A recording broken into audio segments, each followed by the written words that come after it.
Dalam sidang lanjutan dengan terdakwa AKP Irfan Widianto di PN Jakarta Selatan pada Kamis 3 November, terungkap kejadian Ferry Sambo sempat menangis selesai membunuh Brigadir Nofriansyah Yosua Huta Barat alias Brigadir J.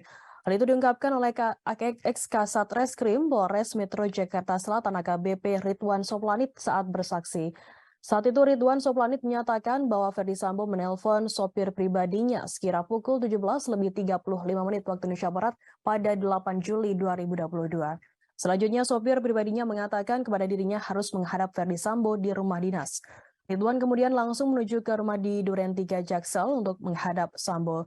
Di lokasi, Ridwan mengaku melihat langsung ada jenazah Brigadir J dalam posisi telungkup di lantai dengan kepala menoleh ke kiri.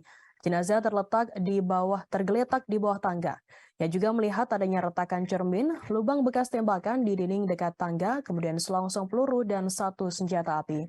Namun Ridwan mengungkapkan saat itu Ferdy Sambo mengaku tak melihat adanya peristiwa tembak-menembak antara Brigadir J dengan Baradae.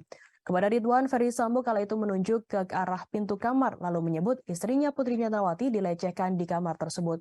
Sambo kemudian juga menyebut Brigadir J melecehkan Putri di Magelang, Jawa Tengah. Menurut Ridwan, Ferdy Sambo memukul tembok dengan keras lalu menyandarkan kepalanya di tembok. Sambo juga tampak berkaca-kaca seperti ingin menangis. Setelah itu, Ridwan Soplanit lantas memohon izin memanggil tim ke TKP kejadian. Ferdy Sambo diketahui merupakan tersangka atas kasus pembunuhan berencana Brigadir J di rumah dinas Duren 3 Jakarta Selatan. Pembunuhan berencana tersebut menetapkan 4 tersangka lain maksud kami yakni Putri Chandrawati, Baradae, Bribka Riki Rizal, dan juga Kuat Ma'ruf.